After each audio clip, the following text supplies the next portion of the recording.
A paz do Senhor, igreja. Amém? Glória a Deus. Eu quero, com muita alegria, nesta noite, mais uma vez meditar junto com vocês em alguns versículos da Palavra de Deus. E hoje está um pouco... O pessoal teve muitos, eu creio que não seja por isso, mas é que hoje é dia de quadrilha de São João, não é? Às vezes, muita gente deixou de vir à igreja, mas louvado seja Deus, nós estamos aqui, não é? Glória a Deus. E nosso pastor, com muita alegria que eu rever o nosso pastor João, ali de Guaiçara, né? Cafelândia. Estive ali já algumas vezes com ele, a igreja é muito boa. É um prazer ver nosso amado irmão, acompanhado aí de seu irmão e mais um outro irmão obreiro. Graças a Deus. Foi lido aqui no início, pelo nosso amado pastor, dois versículos da Palavra de Deus que se encontra no capítulo 6 do livro de Juízes. E nós vemos aqui que o povo israelita, o povo de Deus, era um povo, não é, assim como a igreja, grande parte da igreja. É um povo que vive sempre, alguns vivem sempre em desobediência às ordens de Deus. E isso não foi diferente naquela época que Deus colocou o seu povo ali naquela terra que Ele havia prometido. E de tempo em tempo o povo se esquecia. É assim que aquela geração foi passando, vinha outra geração, então aquela nova geração não conhecia a Deus e entravam pelo caminho da idolatria, embora fosse de alguma maneira anunciadas maravilhas de Deus no meio do seu povo, mas eles sempre estavam em desobediência e sofriam muito por causa disso. Tem gente que sofre muito por causa da desobediência. E nós vemos que Deus usou várias pessoas, como os capítulos anteriores relata a Débora, o Baraque, que venceram aquele rei de Canaã, o Jabim, e aquele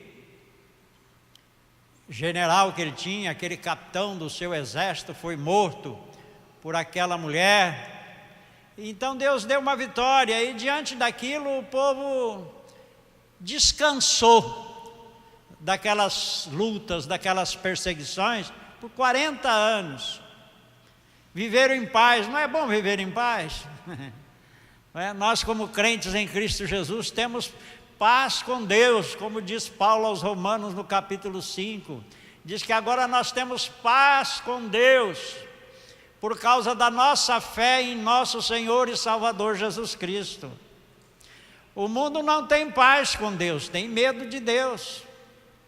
O povo tem medo de Deus. Quem não está bem com Deus tem medo de Deus. É igual o bandido diante da polícia. Às vezes a polícia não está nem atrás dele, mas ele vê a polícia que vem vindo lá, ele já procura se esconder, porque ele tem medo, ele deve, não é? Mas nós não devemos mais nada, Cristo pagou a nossa dívida. Não precisamos ter medo de Deus, mas sim saber que Ele é o nosso amigo, nosso Pai, aquele que nos abençoa, aquele que tem todo o desejo que nós tenhamos uma vida vitoriosa. E nós vemos que o povo de Deus, eles desobedeceram a Deus. Os versículos que o nosso irmão leu, diz aqui que eles fizeram o que parecia mal aos olhos do Senhor. Então o Senhor permitiu que eles fossem perseguidos, dizimados, roubados por aquele povo ali das imediações, que eram os midianitas, os amonitas, os amalequitas. Esse povo sempre foi um espinho nos pés do povo de Deus. Mas Deus nunca deixa o seu povo desavisado. Se nós formos olhar no versículo 7 até o 10, nós vemos aí que o povo, diante daquela amargura, porque eles começaram a se esconder. O povo de Deus precisava esconder nas cavernas, achar covas, esconderijos, para não morrerem, para escapar das mãos daqueles inimigos. Então, quando a coisa apertou mesmo, então eles começaram a clamar a Deus. Hoje não é diferente. Às vezes a pessoa não congrega, é meio desobediente a Deus, não tem temor, não ora a Deus, mas de repente descobre lá um negócio ruim na saúde, fala que está... o pessoal começa a ter o costume de dizer doença ruim, mas nunca vi doença boa, não é? Então sai ali uma doença nele, na pessoa, aí ele fica fervoroso, vem para a igreja e diz que não vai perder uma oração, não vai perder um culto, que vai fazer isso, vai fazer aquilo, etc. Por quê? Porque está numa situação ruim.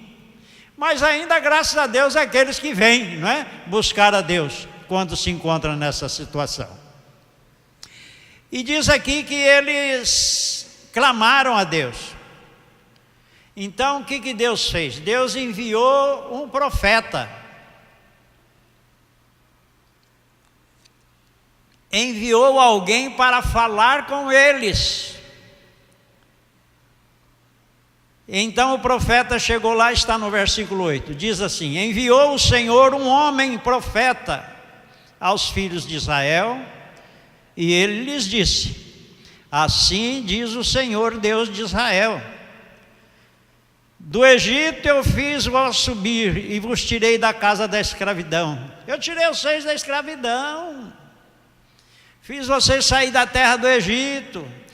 Diz o 9: e livrei vocês da mão deles e da mão de todos quantos vos oprimiam, e os expeli, quer dizer, tirei os seus inimigos de diante de vós, e ainda dei a terra deles para vocês, a terra dos cananeus, eu dei para vocês.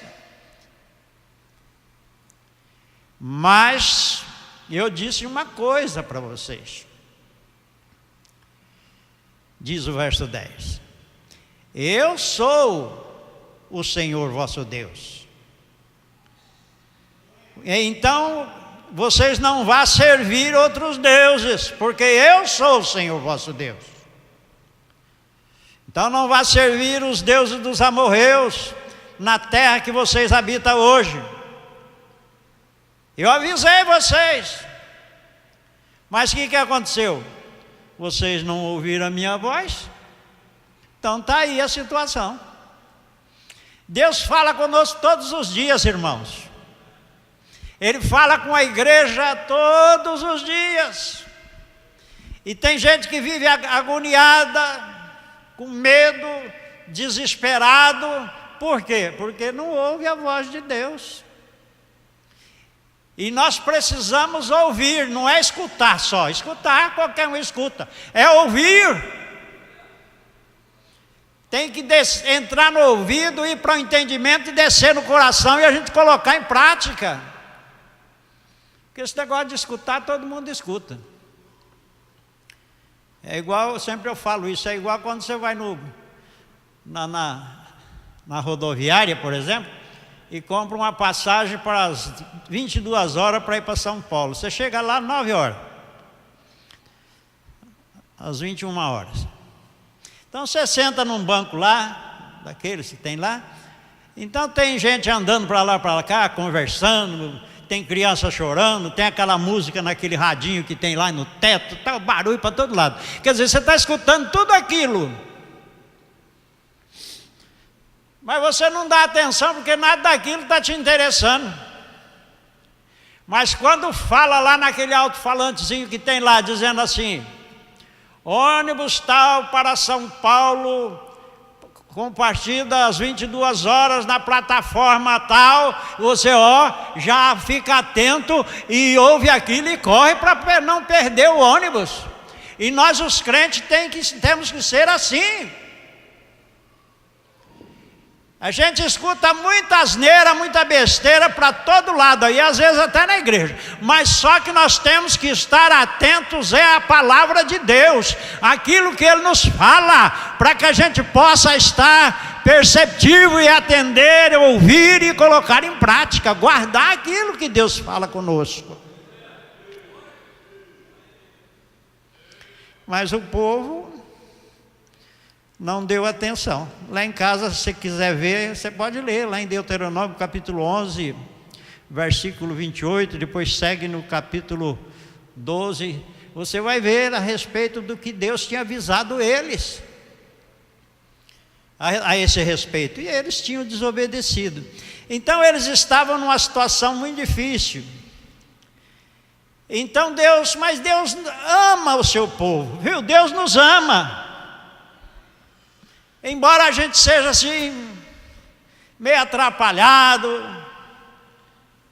cheio de fraqueza, de defeitos, uma hora está desanimado, outra hora está animado, e assim vamos indo, mas Deus nos ama.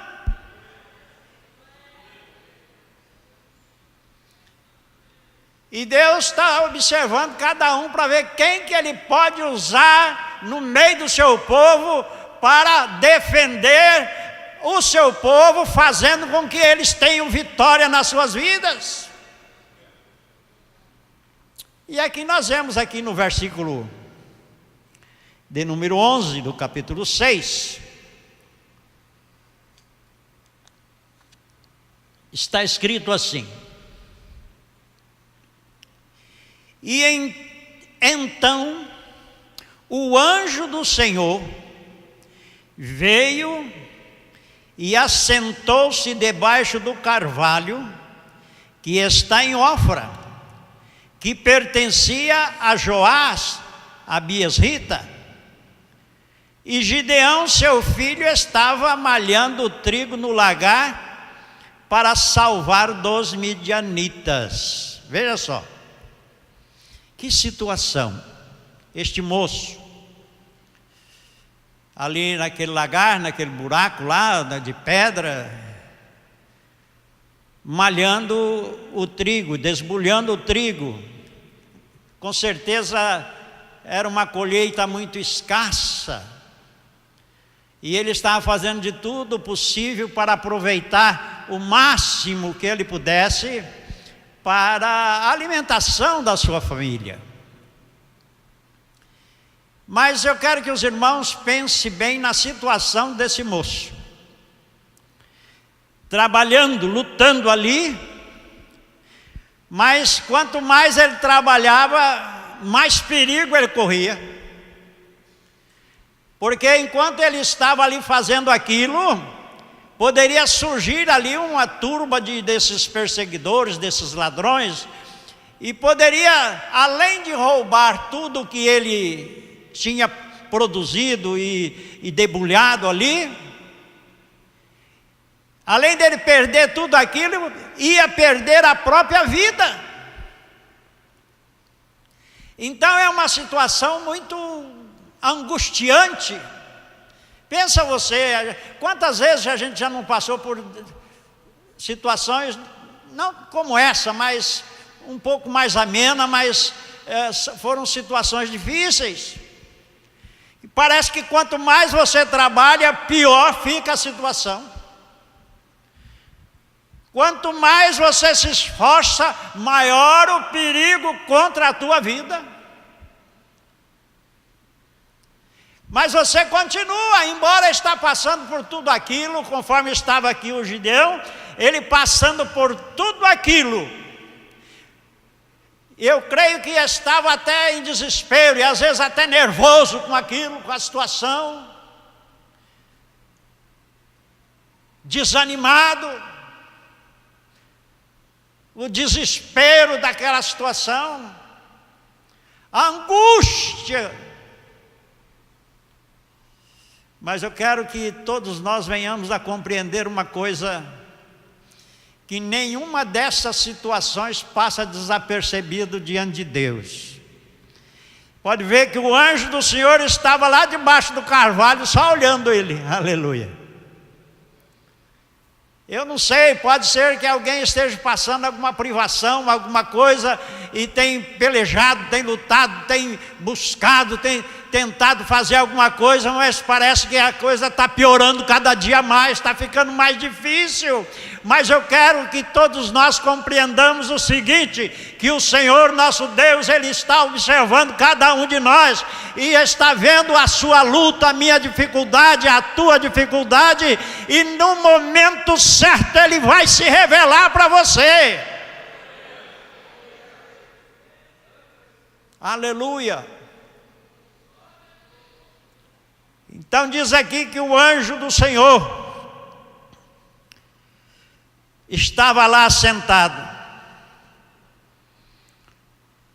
e o Gideão está lá malhando o trigo para salvar aquilo. Aí diz o versículo 12: então o anjo do Senhor lhe apareceu e lhe disse.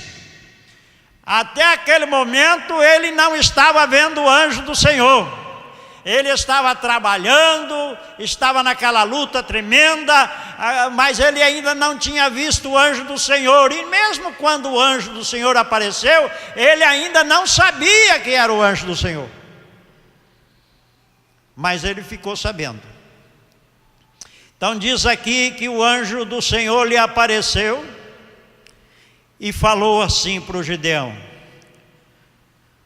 o Senhor é contigo, varão valoroso, esforçado, viu? O Senhor é com você, você que é esforçado, você que está numa angústia tremenda, seja qual for a área da sua vida, mas você tem lutado. Pois é, o anjo do Senhor disse para Gideão e disse para nós aqui: o Senhor é com vocês. Agora eu fico pensando assim, que Gideão, olhando assim para a situação, era uma pessoa que ninguém podia esperar alguma coisa daquele moço, desanimado, daquele jeito ali. Um dia eu estava lendo um livro de um pastor, e ele disse que lá onde ele mora, lá nos Estados Unidos, ele foi passar uns dias num determinado lugar, ele chegou lá, deu uma tempestade muito grande, e ventou, aquele vento forte, lá dá muito esses ciclones, essas coisas, uma ventania muito forte, e eles estavam abrigados numa casa. Então aquele vento arrancou uma tábua de uma outra casa que era feita de madeira, estava longe até, e veio aquele pedaço de tábua e bateu de ponta na parede, que era de alvenaria, e ele disse que aquela tábua penetrou naquela parede de 5 a 10 centímetros. Então ele ficou analisando aquilo depois, falou: mas a parede é muito forte, a tábua é muito fraca, como é que pôde fazer isso? Então ele entendeu, não foi nem a fortaleza da parede, nem a fraqueza da tábua, mas foi o poder do vento. O poder do vento que impulsionou e fez com que aquilo acontecesse. Então você e eu, nós podemos olhar para nós e dizer: eu não sou nada, não posso fazer nada, aquele irmão não pode fazer nada, não pode fazer nada sozinho. Mas se Deus for com você, você faz coisa extraordinária.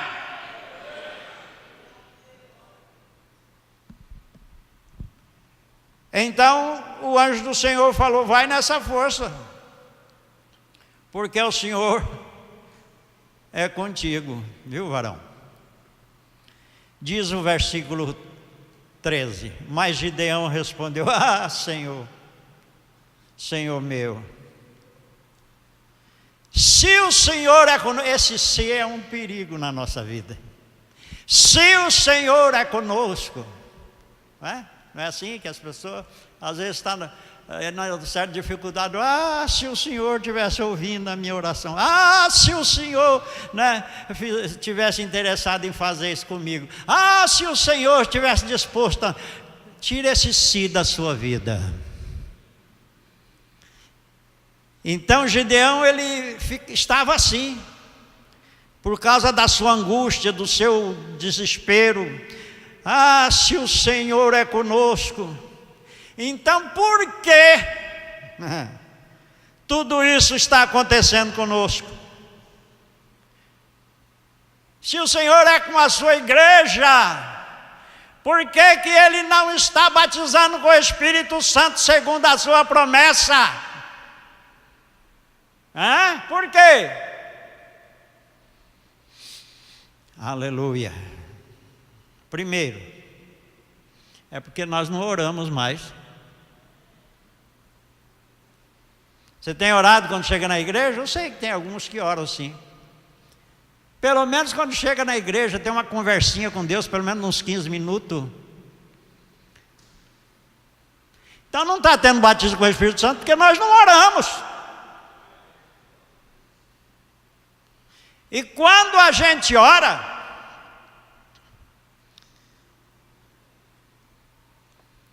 então Jesus, me batiza, me sela com a tua promessa. Aí o Espírito de Deus pergunta para você: afinal de contas, para que você quer ser selado com o Espírito Santo? Sabe que eu não pensei nisso? É para mim falar em língua, porque eu quero fazer um barulhão na igreja. Não, o selo com o Espírito Santo não é para isso não. O selo com o Espírito Santo é para que você seja uma testemunha fiel, uma testemunha poderosa, uma pessoa que dá um real testemunho da transformação de vida que você passou, mostrando que Jesus é o Senhor da tua vida, que Ele dirige a tua vida, que você é nova criatura, você nasceu de novo. Então por isso você é selado com o Espírito. Então eu quero ser selado porque eu quero ser testemunha.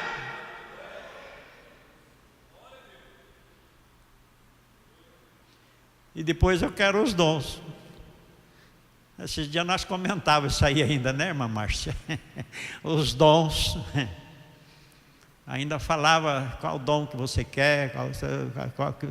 Então surgiu os dons de operar maravilhas, de orar pelos enfermos. Eu falei, é muito bom. Mas só que você não vai ter mais sossego na sua vida.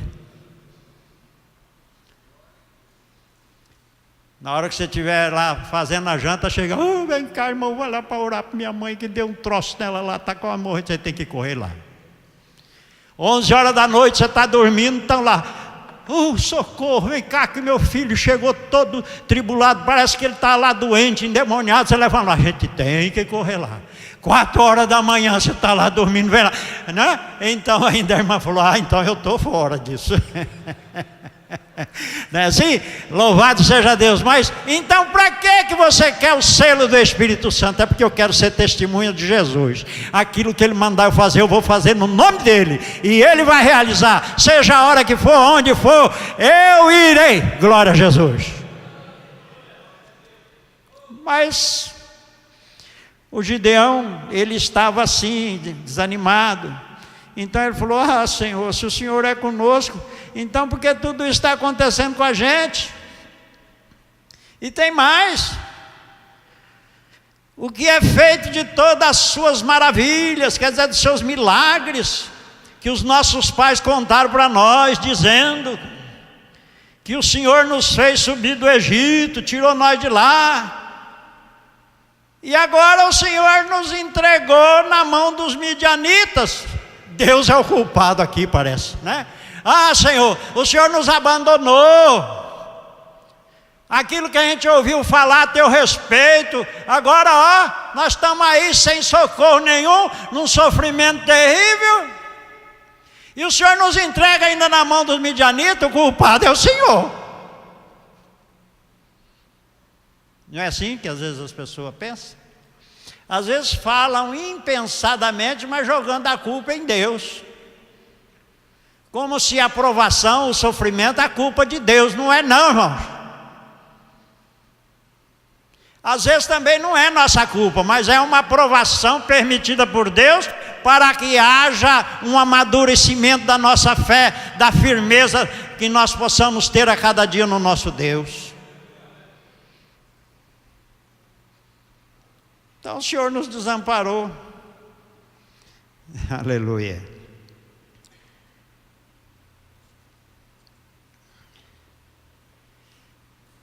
O versículo 14 diz aqui que o Senhor olhou para ele e disse, Deus não ficou bravo com ele não, porque ele estava jogando a culpa no Senhor, não. Deus sabe como é que nós somos. Deus conhece como realmente nós somos e até onde vai a nossa fé, até onde nós suportamos a provação, e sabe da nossa fraqueza e do quanto nós precisamos dele. Então diz aqui que Deus olhou para ele e disse, continua aí, vai nessa tua força, que você vai livrar a Israel da mão dos midianitas. Eu creio que o Gideão olhou espantado para ele, e ele disse, é eu que estou te enviando. Porventura, não te enviei eu? Aí o Gideão cai em si e fala assim, ah, Senhor meu, como que eu vou fazer um negócio desse? Livrar o povo de Israel?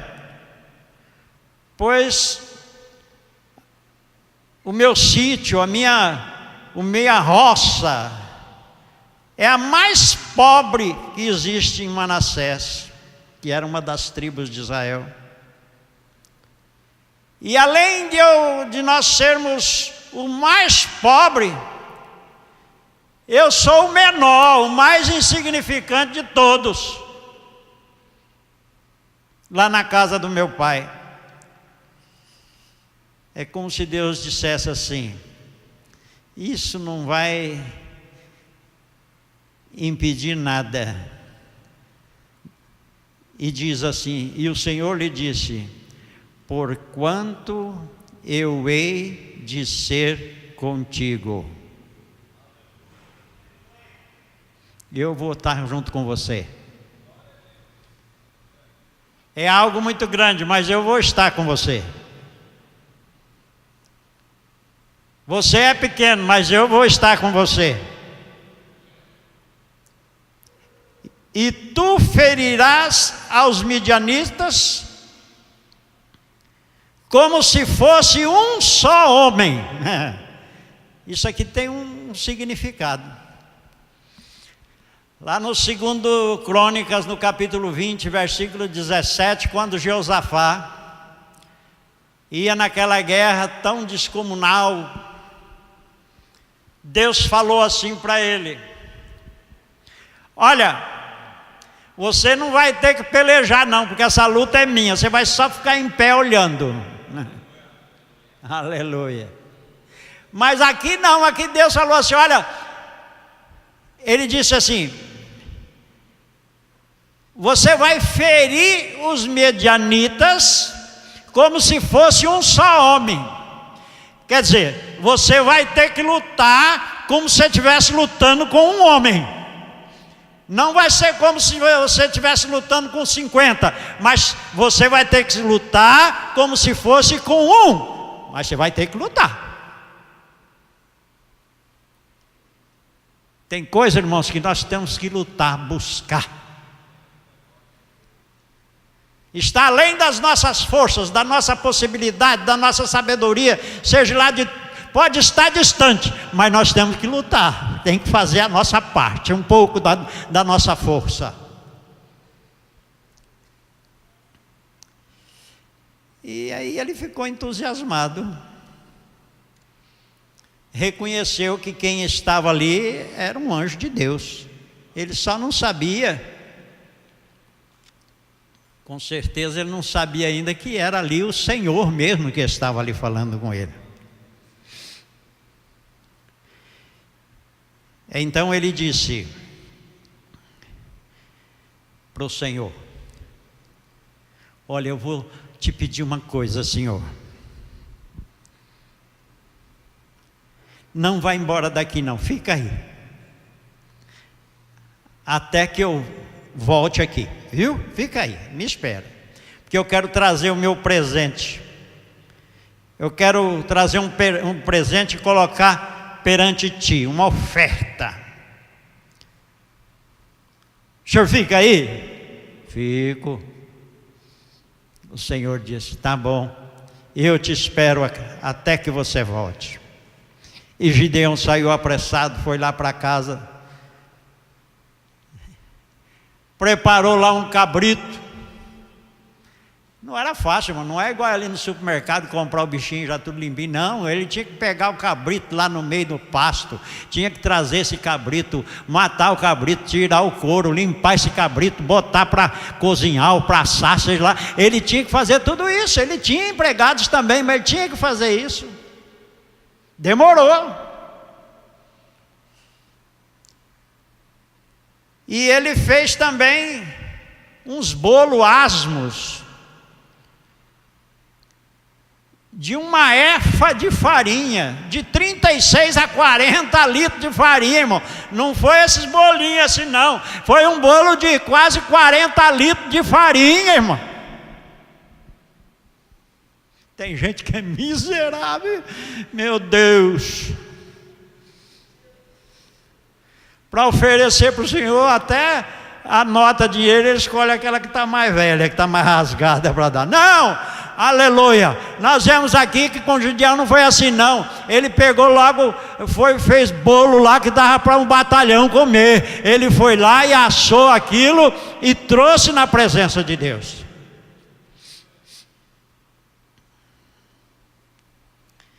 Aí o Senhor disse para ele, ele trouxe até lá onde o Senhor estava esperando, debaixo do carvalho, e apresentou para o Senhor. Aí o anjo disse assim para ele: pega aí a carne, esses bolos, põe tudo sobre aquela pedra lá.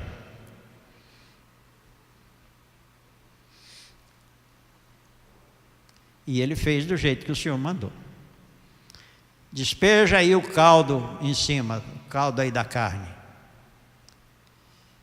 Aí o anjo do Senhor pegou o cajado, estendeu e o fogo lambeu aquilo tudo. Anjo não recebe adoração. Aquele que esteve com ele é o próprio Senhor numa teofania aparecendo ali para conversar com ele. É Deus falando com o homem. Aleluia. Aí o Gideão desapareceu, o Senhor desapareceu. Aí ele ficou apavorado.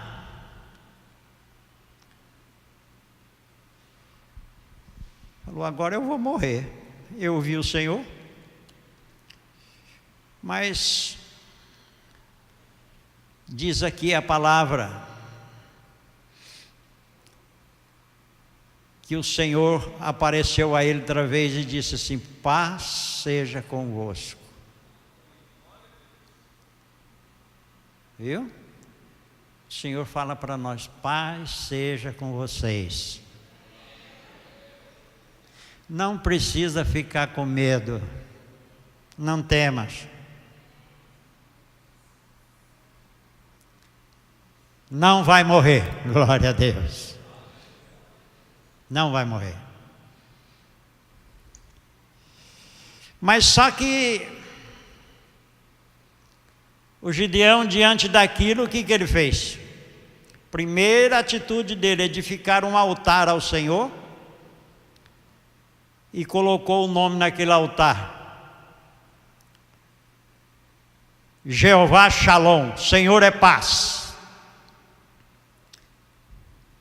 E até quando esse livro foi escrito, estava lá esse altar. Pode ver que o final do versículo 24 está escrito assim: ele fez esse altar, e ainda até o dia de hoje está em Ofra dos abiesritas. Não é até hoje, assim literalmente, mas até o hoje, quando foi escrito esse livro. Muito bem, ele fez isso. E naquela mesma noite, veja só como é que Deus vai trabalhando na vida das pessoas. Deus tem trabalhado na sua vida, na minha vida, e nós ainda não estamos percebendo. O irmão Jessé cantou um hino aqui que fala da minha vida, do rosto rugado, cansado, aquela coisa, e etc. Já está quase para ser colhido, plantado no jardim lá de cima, não é? É aquela coisa toda. Mas, aleluia, quando eu falo assim, minha esposa fica até contente. Aleluia. Aleluia. Mas, brincadeira. Então, irmãos, o Senhor, Ele tem coisas para fazer com você. Ele tem alguma coisa para que você realize. Então, o Senhor disse assim para o Gideão, versículo 25. Obrigado, irmão Cid. E aconteceu naquela mesma noite. Tudo isso aconteceu lá no dia. E na noite daquele dia, naquela mesma noite, o Senhor veio até o Gideão e falou assim para ele: ô Gideão, pega aquele boi do teu pai, o segundo boi, aquele que tem 7 anos, e derruba aquele altar de Baal que é de teu pai, e corta aquelas árvores que tem em volta do altar lá,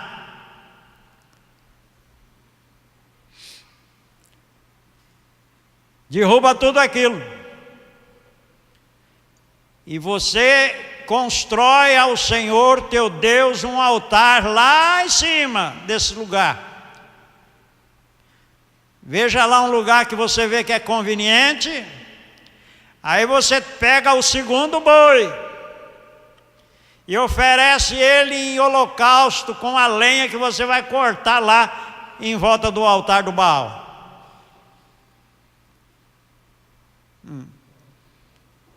Irmãos, nós vemos aqui que Gideão, ele chamou 10 empregados dele, 10 homens, para fazer conforme o Senhor lhe dissera.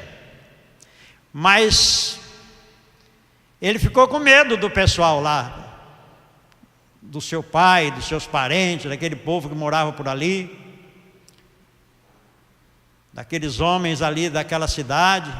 Então ele não foi de dia, ele não fez isso no outro dia não, ele fez na outra noite.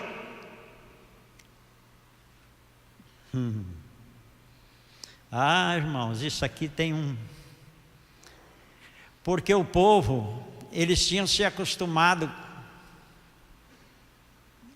com a maior cara de pau, eles conheciam o Deus verdadeiro, mas adorava o Baal, a Acera, o Deus da fertilidade, o Deus da colheita, aquele negócio todo. E Deus queria que aquilo fosse derrubado, tirasse aquilo ali do meio da propriedade do Gideão, do Joás e do Gideão. E diz aqui que ele foi à noite, junto com aqueles homens, e fez tudo isso, derrubou tudo, cortou aquelas árvores, fez lá uma fogueira, fez um altar e botou o boi lá como sacrifício a Deus. E ele fez isso durante a noite. Aí levantou de madrugada o pessoal ali da redondeza. E quando olharam para lá, cadê o altar do Baal? Cadê ele? Tinha sido derrubado. Aí saíram como doidos, todos eles. Quem fez isso? E vai investigando, esquadrinhando, etc., perguntando, até que alguém falou: ah, foi o Gideão, o filho do Joás, que fez essa coisa aí. Meus irmãos, nós vamos ver mais para frente, num outro dia, quando eu for falar sobre a finalização desse assunto, que se você quiser que Deus opera na sua vida e que te dê vitória sobre os inimigos que vêm de fora, primeiro você tem que destruir aquilo que está dentro.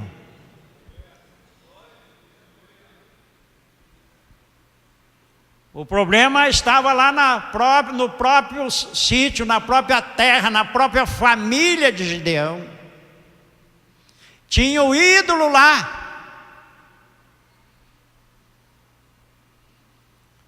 Qual será que é o meu ídolo, o teu ídolo, que está inserido em você, em mim? Às vezes é a autoconfiança, tem que tirar isso fora.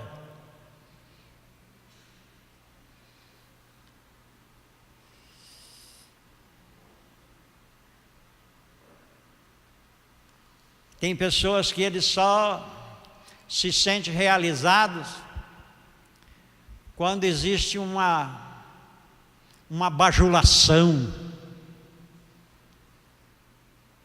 Ele precisa ser aclamado, ele precisa ser lisonjeado por aquilo que ele faz.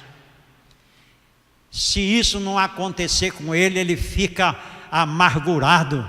Você precisa destruir isso primeiro da tua vida, para que depois Deus realize milagres gloriosos através da tua vida.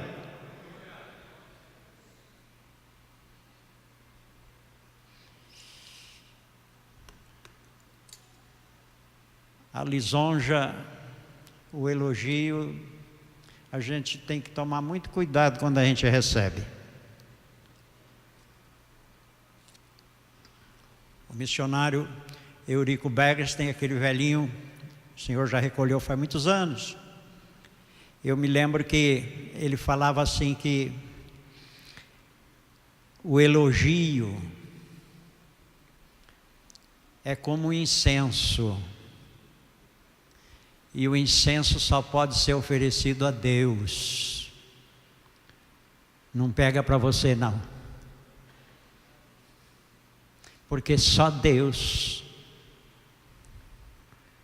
é que é digno de receber o incenso. Não é esses incensos que vêm nas casas de macumba, não. O que eu estou falando é o incenso da oração, da adoração, do coração devotado a Deus. Dar a honra e a glória, como disse aqui o irmão Gessé, quando veio cantar, a honra e a glória para o Senhor. Aquele Herodes que queria matar os apóstolos, quando foi um dia, ele apareceu lá na praça, tinha muitos convidados, outro rei que tinha vindo para visitar ele, estava aquela festa, e ele era muito eloquente, e ele vestiu as vestes reais, ficou todo luminoso, todo bonito, todo cheio de coisa, e fez lá um discurso muito bonito, uma coisa admirável. Aí o povo começou a dizer para ele: isso não é um homem, isso é um Deus. Aí ele se sentiu tudo inchado e achou que era um Deus mesmo. Pegou aquela glória tudo para ele. Daí a pouquinho veio um bicho, feriu ele e ele morreu comido de bicho, morreu lá podre. dentro de poucos instantes. Tem gente que às vezes fala assim: ah, você não deu glória a Deus, vai morrer comido de bicho. Não é isso não, irmão. A glória a Deus que nós temos que dar é aquilo que Ele realmente é digno de tudo. É no sentido de servir a Ele, de obedecer a Ele, de louvar a Ele, enfim. Tudo quanto nós fizermos, pregar a palavra dEle, tudo é para a glória dEle. Só dEle, glória a Deus. Mas o Gideão foi lá e derrubou tudo aquele negócio, arrancou aquilo fora de lá. Que será que tem na minha vida que eu preciso derrubar? Que será que tem na sua vida que precisa ser arrancado e queimado, jogado fora? Que será que tem dentro da tua casa que precisa ser eliminado? E o que será que tem dentro da igreja que precisa ser eliminado? Tem uma coisa, irmãos. Pode ver aqui que Gideão, quando fez aquilo, o pessoal veio tudo doido para querer matar ele. Tem coisa dentro da igreja que a gente procurar eliminar, vai ter gente querendo matar a gente aí. Ah, vai. Esse pastor é um quadrado, um ultrapassado, um velho não sei o quê. Vai tudo querer me matar porque eu estou falando isso. Mas existe coisa que precisa ser tirado. E aí daquele que se atrever, vai correr perigo de morte.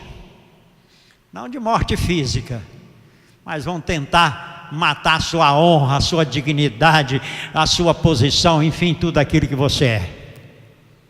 Mas não esmoreça não, porque a honra quem pertence é Deus e é aquele que dá, e Ele não deixa que ninguém tira. Glória a Jesus. E nós vemos aqui então que os homens daquela cidade disseram a Joás: tira para fora o teu filho para que morra. Oxa, está vendo? Ele se atreveu a tirar o nosso ídolozinho. Mas peraí, o Joás falou: afinal de contas, vocês não são servos de Deus? E está reclamando por causa do ídolo? Afinal de contas, nós não somos crentes? E por que estamos reclamando? Porque a palavra está falando assim conosco? É crente ou não é? Nós somos ou não somos? Se somos, Deus tem o direito de falar conosco. Aleluia. Porém, quando aquele povo veio, diz o versículo 31, porém Joás disse a todos os que se puseram contra ele: afinal de contas vocês estão contendendo pelo Baal? Alguém aí está contendendo porque Deus quer que elimine alguma coisa ruim da tua vida, da minha vida? Essa contenda toda, essa raiva, essa briga, é porque Deus está querendo tirar aquilo que é errado da nossa vida?